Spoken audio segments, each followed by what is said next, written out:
नमस्कार दोस्तों, stock market studies में फिर से एक बार आपको बहुत-बहुत स्वागत है। तो आज मैं फिर से आपके सामने कुछ इंपॉर्टेंट कंपनी का अपडेट शेयर करने वाला हूँ। तो वीडियो को पूरा लास्ट तक देखिएगा क्योंकि इस वीडियो के अंदर सिर्फ कंपनी की डिटेल्स अपडेट नहीं है, कंपनीज़ की जानकारी के साथ-साथ कुछ गुड न्यूज़ भी है, कुछ बैड न्यूज़ भी है। साथ ही साथ कंपनी के टेक्निकली चार्ट पैटर्न अभी कौन-सा लेवल में है, वो भी मैं आपको इस वीडियो के माध्यम से शेयर करूँगा। तो वीडियो को पूरा लास्ट तक देखिए और अभी तक अपने चैनल को सब्सक्राइब नहीं किया तो जरूर कर लीजिएगा। तो चलो फटाफट देख लेते हैं कौन सा कंपनी है इस वीडियो के अंदर। फर्स्ट जो कंपनी है जिसका नाम है महानगर गैस लिमिटेड, जिसको हम लोग एमजीएन नाम से जानते हैं। देखिए, दो ही गैस लिमिटेड जो है वो अभी देखा जाए तो थोड़ा सा प्रेशराइज में है। जैसे कौन सा दो कंपनी है, एक है महानगर गैस लिमिटेड, दूसरा है इंद्रप्रस्थ गैस लिमिटेड। तो दोनों कंपनी के ऊपर प्रेशराइज क्यों है? क्योंकि गवर्नमेंट का एक डिसीजन दोनों कंपनी की हालत ही खराब कर दिया। क्योंकि गवर्नमेंट जब अनाउंसमेंट किया कि दिल्ली में जितनी सारी मतलब सीएनजी से चलने वाला गाड़ियाँ है उसको बंद करने वाला है और उसकी जगह पे वो ईवीज को मार्केट में लेके आने वाला है। तो ये बात सुनने के बाद ही मार्केट में एक हलचल मच गया और आईजीएल और एमजीएल दोनों के ही हालत खराब हो गया। देखिए, महानगर गैस जो लिमिटेड है वो महाराष्ट्र बेसिस कंपनी है और आईजीएल जो है वो दिल्ली बेसिस कंपनी है। तो फिर भी दोनों कंपनी का प्रोडक्ट्स देखा जाए तो category wise same to same है, इसलिए दोनों कंपनी के ऊपर एक प्रेशराइज बनता हुआ देखने को मिले। क्योंकि अगर एमजीएल के मैं बिजनेस के बारे में बात करूँ तो इस चीज़ों को समझिए पहले। तो कंपनी का प्रोडक्ट क्या है? कंपनी के जो प्रोडक्ट है उनमें से इंडिया में 100% कंपनी बिजनेस कर रहा है और मेनली प्रोडक्ट कौन सा है? सीएनजी के ऊपर है। जहाँ पे आईजीएल का और एमजीएल का दोनों का प्रोडक्शन सबसे ज़्यादा वो प्रोडक्शन करते हैं, वो है सीएनजी प्रोडक्ट के ऊपर। तो सीएनजी प्रोडक्ट के ऊपर ही गवर्नमेंट एक बड़ा अनाउंसमेंट किया, जिसके चलते दोनों कंपनीज का हालत खराब हो गया। और जो बिग क्रैश देखने को मिला था दोनों कंपनीज के ऊपर, यही एक रीजन था। और पीएनजी के ऊपर कितना 29% के आसपास और अदर्स के पास ना के बराबर, मतलब बेसिकली सीएनजी के ऊपर ही सबसे ज्यादा कंपनी का बिजनेस चल रहा है। बाकी इस और एक चीज को देखेंगे तो कंपनी के जो कस्टमर सेगमेंट है उनमें से सबसे ज्यादा सीएनजी के ऊपर ही कस्टमर है, 71%। अगर बोला जाए कि जिस प्रोडक्ट आप सबसे ज्यादा बेच रहे हैं तो उस प्रोडक्ट के ऊपर ही कुछ रेस्ट्रिक्शन अगर गवर्नमेंट आपको दे दे तो आपका तो हालत खराब हो जाएगा। जैसे पेटीएम में क्या हुआ, पेटीएम के जो मेन बिजनेस था वो है पेटीएम पेमेंट बैंक। तो Paytm payment bank profitable business में था, बाकी सारे सेक्टर कंपनी के लॉसेस में था। तो आरबीआई ने क्या किया, पेटीएम पेमेंट बैंक को ही बंद कर दिया। मतलब इसी के चलते पेटीएम का हालत खराब हो गया। तो जो कंपनी लॉस कर रहा था उससे लॉस लॉस का परसेंटेज ज़्यादा बढ़ गया। तो यही यही दिक्कत एमजीएल के ऊपर भी हो रहा है। तो एमजीएल के ऊपर जो प्रेशराइज अभी बनता हुआ देखने को मिला है उसके चलते कंपनी के ऊपर थोड़ा सा अप ट्रेंड जो जर्नी था वो जर्नी अभी रुक रुक के जा रहा है। जैसे आपको मैं दिखाऊंगा कहाँ से वो रिवर्सल किया, किस बेसिस में मैंने आपको टेक्निकली चार्ट पैटर्न समझाया था, वो मैं फिर से आपको रिवाइज कराऊंगा। उससे पहले एक अपडेट देख लीजिए। देखिए, सीएनजी के ऊपर सॉरी एमजीएल के ऊपर इस तरीके से बात होने के बाद भी अभी क्या बताया जा रहा है कि इंडियाज महानगर गैस लिमिटेड एज जो इतने सारे एनालिसिस है वो क्या है, बुलिस है। क्यों बुलिस है और कौन कौन बुलिस है? यूजर्स इन्वेस्टर्स टू बाई, मतलब कुछ इन्वेस्टर यहाँ पे बाई करने का रिकमेंडेशन कर रहा है। देखिए, मेरे तरफ से कोई भी बाई एंड सेल का रिकमेंडेशन नहीं है। मैं कोई सेबी रजिस्टर्ड पर्सन नहीं हूँ। मेरा काम है आपको सारी चीज़ों को समझाना और सारी चीज़ों को आपको दिखाना। जैसे देखिए, ब्रोकरेज जो फर्म है जेपरीज, जेपरीज आप सब जानते हैं कितने बड़े इंस्टीट्यूशन है। उसके साथ साथ एचडीएफसी सिक्योरिटीज, ये भी एक बड़े इंस्टीट्यूशन नाम से जानते हैं। तो ये दोनों ने क्या किया, remaining bullish on stock after 20% correction, मतलब 20% का करेक्शन होने के बाद एमजीएल के ऊपर कंपनीज के ऊपर एक बहुत बड़ा अनाउंसमेंट किया गया और अपटेन अनाउंसमेंट किया गया। तो उसके साथ साथ और एक अपडेट भी आप यहाँ पे देखेंगे तो और भी आपको कुछ इंपॉर्टेंस पॉइंट आपको देखने को मिलेगा। वो अपडेट क्या है आप देखेंगे तो जेफरीज एडजस्टमेंट, मतलब एडजस्ट महानगर गैस प्राइस टारगेट 1540 से ले 40, जो पहले 1515 था। मतलब उन्होंने जो टारगेट का बाइंग का एंट्री दिया था और टारगेट जो दिया था 1515 का टारगेट दिया था, उसको रिड्यूस करके 1540 तक टारगेट को वो लेने वाले हैं। तो 1540 अभी क्या चल रहा है, चलो वो भी देख लेते हैं। देखिए, अभी चल रहा है 1440। तो 1440 वन और टारगेट कहाँ पे रखा है 1540। क्या 1540 सही में जा सकते हैं? बिल्कुल जा सकते हैं। क्योंकि देखिए, क्योंकि इसका जो लाइफ टाइम हाई है, इसी हाई के नीचे वो टारगेट रखे हैं। तो पॉसिबिलिटी ज़्यादा है इस लेवल तक जाने का, क्योंकि मैं पहले बोल चुका हूँ जिस तरीके से एक ब्रेकआउट हुआ और उसके बाद रिटेस्टमेंट करा, तो मैंने आपको ये बताया कि कभी कोई कंपनी लंबा जाने के बाद ब्रेकआउट होता है और रिटेस्ट करता है, तो 2 तरीके से सिनेरियो बनता है। यहाँ से आइदर वो गिर सकते हैं, आइदर वो ऊपर जा सकते हैं। अगर ऊपर कन्फर्मेशन मिले तो वो हाई लेवल तक ज़रूर जाएगा और कन्फर्मेशन यहाँ पे फाइनली मिल चुके थे। यहाँ पे एक ब्रेकआउट, उसके बाद ब्रेकआउट कन्फर्मेशन। तो 2 ग्रीन कैंडल के कारण यहाँ पे प्रीवियस हाई को ब्रेक किया और उसके बाद धीरे-धीरे करके वो ऊपर जा रहा है। हाँ, मान लेता हूँ वो बहुत ऊपर जाएगा कि नहीं जाएगा वो तो पता नहीं, मगर मुझे लग रहा है कि ये जो हाई लेवल है, ये जो लेवल है, इस लेवल तक जाने का चांसेस है। ये लेवल कौन-सा है?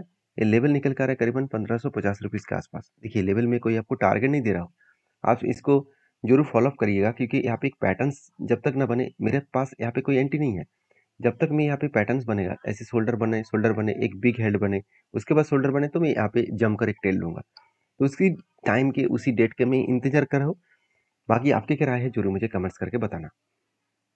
नेक्स्ट जो कंपनी उसका नाम है Jindal steel and power limited. देखिए Jindal steel and power limited एक बहुत इंपॉर्टेंट कंपनी है क्योंकि कंपनी आज स्टील मैन्युफैक्चरिंग इंडस्ट्रीज में एक लीडर बन के बैठे हुए हैं। क्यों? क्योंकि देखिए स्पॉन्ज आयरन, जितने सारे स्पॉन्ज आयरन प्रोडक्शन करने वाला कंपनी है उनमें से नंबर 1 है जिंदल स्टील।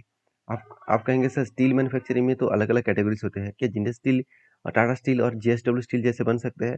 देखिए मार्केट है, यहाँ पे कुछ भी हो सकते हैं क्योंकि मार्केट में जो प्रोडक्ट का डिमांड ज़्यादा रहेगा वो आज नहीं तो कल उसको रिकवरी करेंगे। सबसे मज़ेदार बात क्या है जानते हैं? कंपनी के इस बार कंपनी के सेल्स नेगेटिव है मगर प्रॉफिट एक 175% के आसपास प्रॉफिट ग्रोथ देखने को मिला। ऐसा क्यों हुआ? क्योंकि देखिए कंपनी का जो क्वार्टर रिजल्ट है, कंपनी के सेल्स पिछली बार की तुलना से इस बार सेल्स कम हो गया। तो कंपनी का एक्सपेंस कंपनी कंट्रोल में रखे, बहुत शानदार कंट्रोल में किया और इंटरेस्ट पेमेंट करने के बाद कंपनी का नेट प्रॉफिट देखिए 518 करोड़ से करीबन 1900 करोड़ बन चुके हैं और ऑलमोस्ट 4 टाइम्स ज़्यादा कंपनी का प्रॉफिट ग्रोथ हुआ और इसी के चलते कंपनी के ऊपर एक शानदार तरीके से जर्नी देखने को मिला। वो जर्नी दिखाने से पहले कंपनी के ऊपर एक अपडेट मैं आपको बता दूं, बहुत मुझे इंपॉर्टेंस लगा इस अपडेट क्योंकि पहले जो कंपनी का बोरिंग्स था करीबन 46,000 करोड़, 49,000 करोड़, सॉरी 45,000 करोड़, इस तरीके से पहले बोरिंग्स था। आज वो बोरिंग्स घट के हो चुके हैं 13,400 करोड़ के आसपास। मतलब जो कर्जा है वो कर्जा कुछ इस तरीके से देखने को मिले और जो रिजर्व है वो रिजर्व भी लगातार बढ़ते चले गए। रिजर्व भी बढ़ा, कर्जा कम हुआ, तो एक पॉइंट ऑफ व्यू से देखे तो कंपनी के ऊपर एक बिग पॉजिटिव पॉइंट है। उसके साथ साथ कंपनी के CWIP, capital working in process में कंपनी के ऊपर देखा जाए तो अच्छा खासा अच्छा खासा यहाँ पे कंपनी के ऊपर इन्वेस्टमेंट भी किया गया है। इस बार हाईएस्ट इन्वेस्टमेंट किया गया करीबन 10,500 करोड़ के आसपास। ये सारे कारण की वजह से मैं इस कंपनी के ऊपर हमेशा बुलिश रहता हूँ क्योंकि इन्वेस्टर भी इस कंपनी के ऊपर लगातार बाइंग कर रहे हैं, कोई भी माल बेचने के लिए तैयार नहीं है। अभी चलो देख लेते हैं कंपनी के टेक्निकली चार्ट पैटर्न क्या बता रहा है। देखिए फाइनली इस कंपनी के ऊपर जो टेक्निकली चार्ट पैटर्न बना था वो मैं आपके साथ शेयर किया था कि कंपनी देखिए लगातार लगातार क्या करते चले, हाई हाई करते चले जा रहा है। और एक चीज को नोटिस करना, जब जब वो 200 डेज को रिटेस्ट किया एक बाउंस बैक किए, तो यहाँ पे भी 200 डेज ईएमए को सॉरी 200 डेज मूविंग एवरेज को वो रिटेस्ट किया। जब मूविंग एवरेज को रिटेस्ट किया फिर से जर्नी किया, फिर से यहाँ पे रिटेस्ट किया, फिर से जर्नी हुआ। और अभी देखिए जो जर्नी है वो लाइफ टाइम हाई की जर्नी है, मतलब एक लाइफ टाइम हाई को कंपनी ब्रेक कर रहा है। तो यहाँ पे मेरा कोई ट्रेड नहीं है क्योंकि मैं एक ट्रेड जरूर यहाँ पे लेने वाला था। यहाँ पे एक रेंज क्रिएट हुआ था और रेंज क्रिएट होने के बाद देखिए यहाँ पे ब्रेकआउट भी हुआ, रिटेस्ट किया, उसके बाद ऊपर जा रहा है। मगर मैंने उस टाइम देखा नहीं तो इसलिए मुझे ट्रेड मिस हो गया। तो मैं ज़रूर यहाँ पे एक ट्रेड लेता क्योंकि एक शानदार तरीके से ट्रेड बना था क्योंकि यहाँ पे जो रेंज बना था वो बहुत स्ट्रांगली एक रेंज बना था, बहुत स्ट्रांगली मतलब बहुत स्ट्रांगली, क्योंकि इस तरीके से स्ट्रांग लेवल आपको हर टाइम में नहीं मिलेगा। तो जब भी कुछ इस तरीके से रेंज के ऊपर कंपनी काम करे और फाइनली हाई वॉल्यूम के साथ ब्रेकआउट करे और ब्रेकआउट कंफर्मेशन करे, इसका मतलब है पहले फर्स्ट कैंडल ब्रेकआउट और सेकंड कैंडल कंफर्मेशन। और इसमें आप कभी भी एंटी लेने के लिए मत सोचिएगा। एंटी कब मैं लेता हूँ, जब यहाँ पे रिटेस्ट करके फिर से कोई ब्रेकआउट कैंडल और कंफर्मेशन मिलता है तब मैं एंट्री लेता हूँ। यहाँ पे चांसेस हायर होता है वो बहुत ऊपर जाएगा। और मेरा टारगेट रेशियो और स्टॉप लॉस कहाँ तक रहते हैं, जो इसका लोअर साइड है इस लोअर साइड में मेरा स्टॉप लॉस होता है। और अगर यहाँ पे 1% का मेरा स्टॉप लॉस है तो 3% में टारगेट लेकर चलता हूँ। तो फिलहाल के लिए मैं एक रेंज आपको मार्किंग कर रहा हूँ कि क्या वो लेवल तक जा सकते हैं। मैं पहले बोल चुका हूँ मेरा कोई यहाँ पे ट्रेड नहीं है क्योंकि मैं ट्रेड को मिस कर चुका हूँ। तो यहाँ पे मैं टारगेट एक बार आपको मार्किंग करके देता हूँ कि जो मेरा स्टॉप लॉस होगा वो कुछ इस तरीके से लेवल पे होगा और टारगेट होगा 1:3 रेशियो का। तो 1:3 रेशियो का मतलब है अराउंड अराउंड इस लेवल तक जान मैं इंतजार करूंगा। यहाँ पे देखने वाला हूँ क्या सही में वो टारगेट मिलने वाला है। तो क्या मिलेगा कि नहीं मिलेगा वो तो बाद में पता चलेगा। फिलहाल के लिए मेरा जो टारगेट रेशियो है वो एक बार मैं सेट कर लेता हूँ। 1:3 रेशियो का जो टारगेट रेशियो है उस रेशियो तक मैं इंतज़ार करूँगा। तो बाकी आप किस तरीके से सोचते हैं इस कंपनी को ज़रूर मुझे कमेंट्स करके बताना और वीडियो अच्छा लग रहा है तो प्लीज़ लाइक करना। नेक्स्ट जो कंपनी उसके बारे में बात करूँ उसका नाम है अल्ट्राटेक सीमेंट। अल्ट्राटेक सीमेंट के बारे में बात करूँ, एक बहुत ज़बरदस्त कंपनी है और कंपनी ने एक बहुत बड़ा डिसीजन लिया।